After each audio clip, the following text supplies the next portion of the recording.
Revelation 4798. From the 14th of December 1949. Disciples of the End Time. Perk as reward for faith. You, my disciples of the last days, you truly only have faith without any evidence that I once walked on earth in order to exemplify to people the path they should take in order to become blessed.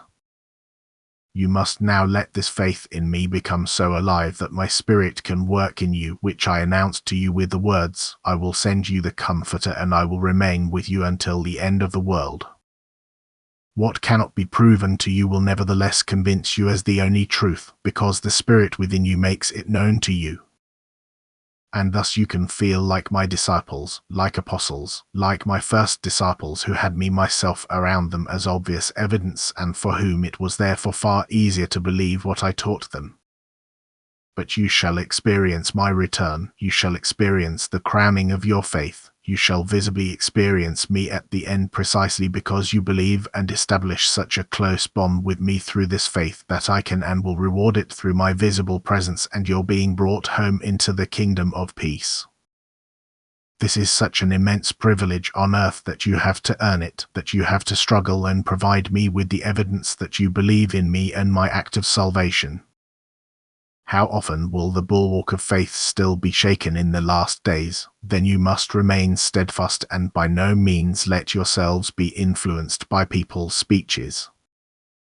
And this strong faith has to come from yourselves, for every one of you humans can request my support, and if he prays to me in spirit and in truth he will truly receive what he asks for. And thus you should ask for strong faith, and the feeling of my presence will also let you become profoundly faithful, even though you otherwise have no evidence of me and my working on earth. But if I wanted to exert my influence by giving you evidence, your merit of faith would be weak, and a favor such as the extraordinary return in the clouds would be a compulsion of faith which I, however, will never use because you shall become perfect. And thus you must struggle for strong faith and not allow yourselves to be distracted by any doubts.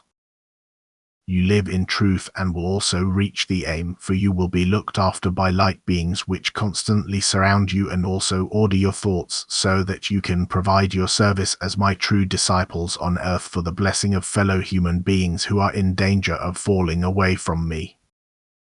You will complete the mission of my first apostles, spread my teaching in the last days before the end. You will also be able to do so because I am constantly present to you and also give you the grace to recognize me and my working. And thus you will need no further evidence than only my working of the Spirit, which I pour out on all those who want to serve me and believe in me. Amen.